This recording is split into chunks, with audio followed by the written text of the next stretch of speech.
I am honored to be up here with you guys. I mean, you guys do, I wear makeup and talk about sports for a living. You guys do real work, and I appreciate you. Please give them a round of applause. I appreciate you.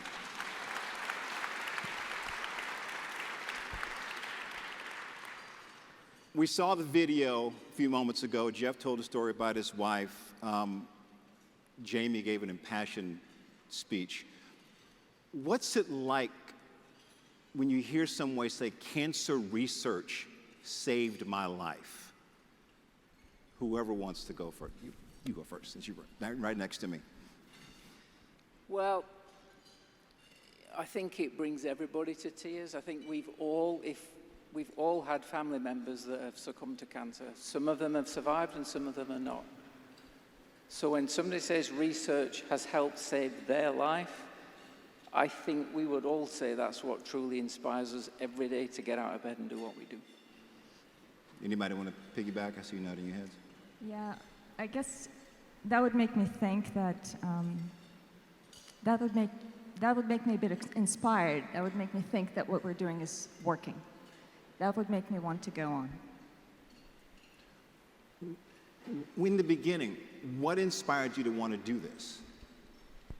Well, to me, cancer, and this is something our cancer center director mentioned, is a thief. And it takes away, sneaks in and takes away some of our time with our family, the ability to see maybe your grandchildren, see your child's graduation. And so to me, what inspires me every day is to catch that thief as early as I can so they can rob our patients' life and their time together with their family. And so every day, that's my inspiration.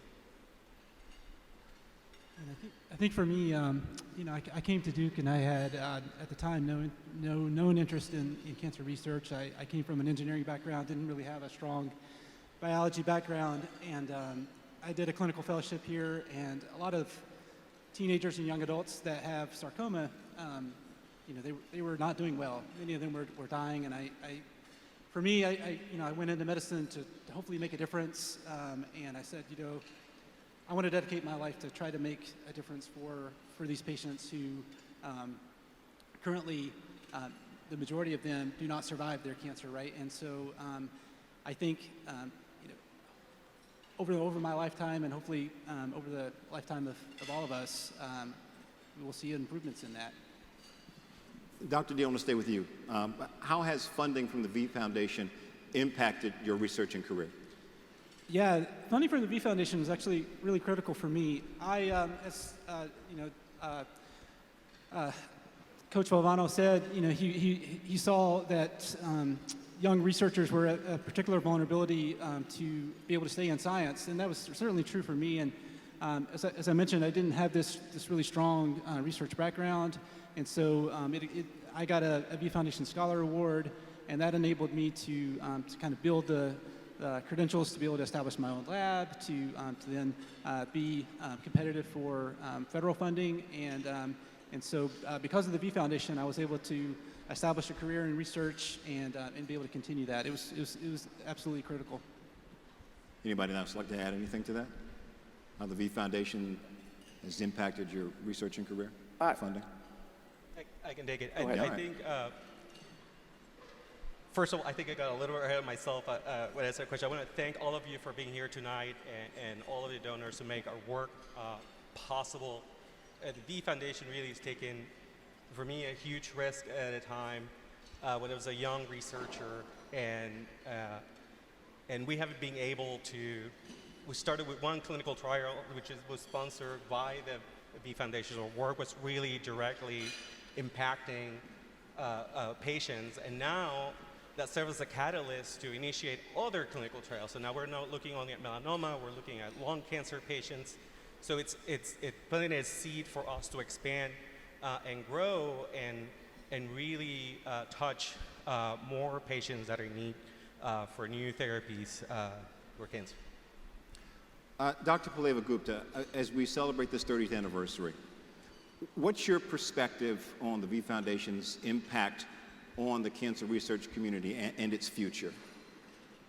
Yeah, that's a great question.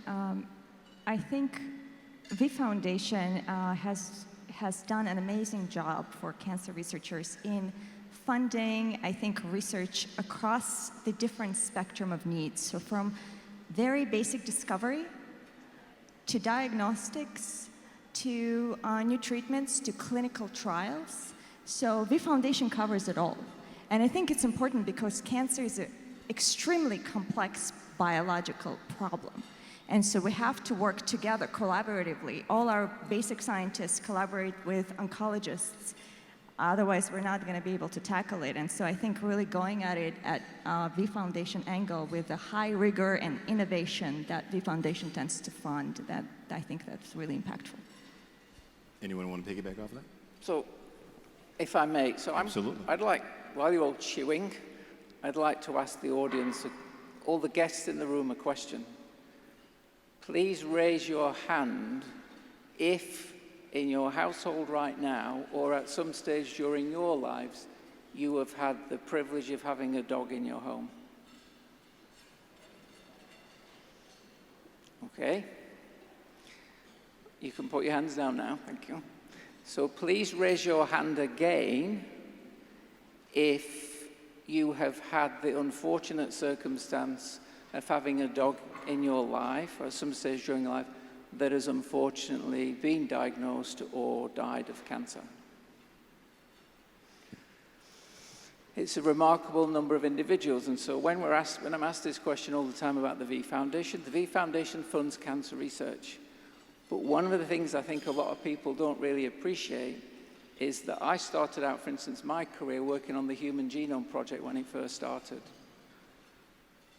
When Jim Valvano said his first famous speech, I was a human cancer researcher, human genome researcher.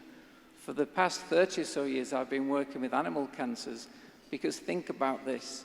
Your dogs that live in your homes breathe the same air, drink the same water, and when they cuddle up with you on the couch to watch Jay Harris on ESPN, they're breathing in everything that you breathe.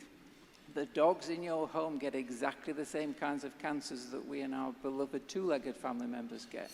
The V Foundation had an impact on my research by giving us the chance to have a high-risk project that allows us to demonstrate that changes in cells in dog cancers actually help us to accelerate discoveries to benefit human cancers. So there's my thanks for the V Foundation for believing in the field we now call comparative oncology. And good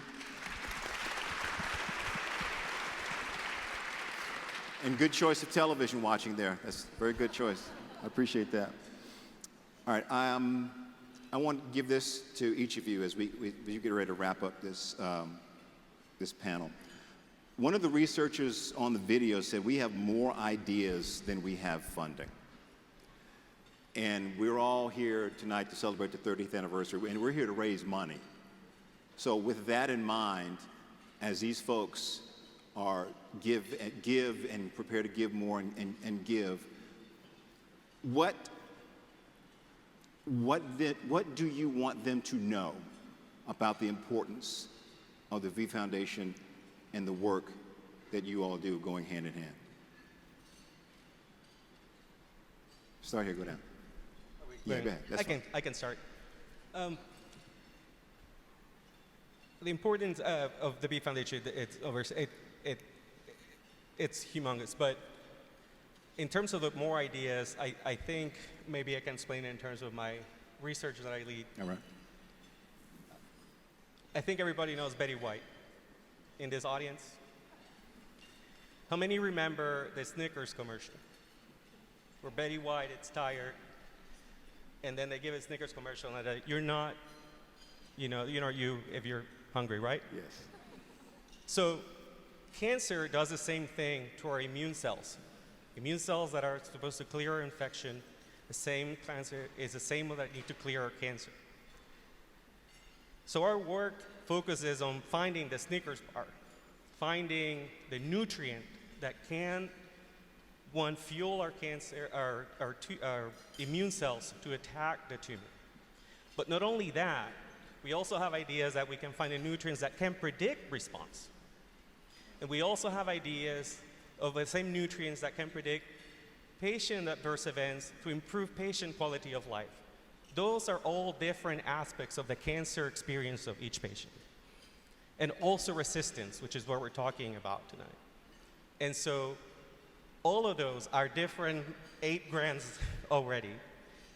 And that's the importance of having all of you here, the work that the V Foundation does, the work that my colleagues do, is to find the resources to channel all of those ideas to improve our patient survival and quality of life. Excellent. Yeah, I can take the next one. Thank you, Dave. So like Dave, we also work to understand how to make our body's own immune system eliminate cancer, because we know it can do it, but we also know that cancers can suppress or shut down our own immune systems, and that's what happens in most patients. And recent breakthroughs in immunotherapy, how many people have heard of immunotherapy in this room? Okay, that's great. So only this really powerful and breakthrough therapy benefits 15% of patients across all cancer types. We want to address the 85, okay? And so what we need is new ideas, new directions, new treatments, new diagnostics, new clinical trials, and the foundation is actually standard for funding highly rigorous and innovative science. And it really pays because people listen. When you get a V Foundation grant, people listen. We had a very generous VA Scholar grant from V Foundation. It's a $200,000 grant. It was a year after I started my lab. We converted that idea into $4 million in my lab alone. Okay. And I think it's because V Foundation has the vision, right? Has the vision to support this highly transformative research. And you guys are and should be part of this vision, right? You can help scientists in North Carolina go after the big, bold ideas and really tackle treatment-resistant cancers, and that would be really meaningful.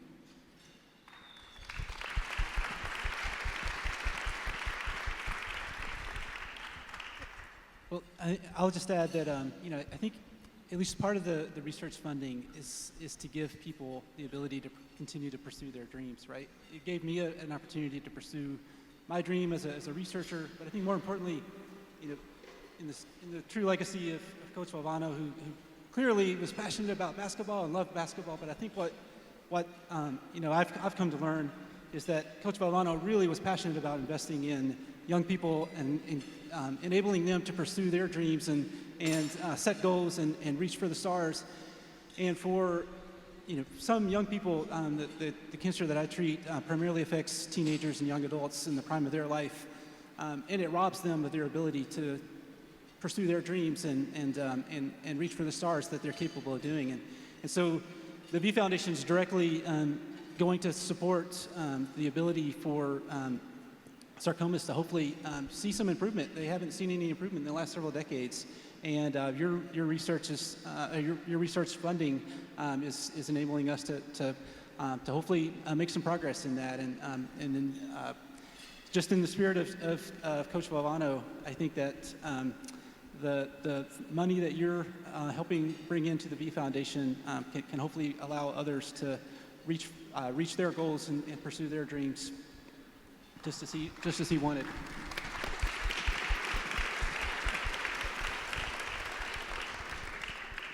So I've had a little bit more time to think about this now. So I would say, I think what we heard earlier was that the road to improve treatments, outcomes, even cures for cancer is a very long journey. And I've been around this state long enough to see the impact that the V Foundation has made. And I think that's largely thanks to the ability of the Scientific Advisory Board to identify projects that will make a bigger impact. There are steps to be taken, and the funding that we all hope we will raise actually allows some of those steps to be taken with a longer stride and perhaps a little bit faster. It's people like you in this room tonight that actually allow us to continue to do the groundbreaking research that we all do and our institutions do today and tomorrow. So thank you very much. Thank you. On behalf of them, we thank you for the work that you are doing and will continue to do. Please give our researchers a tremendous round of applause. Thank you all. Thank you so much.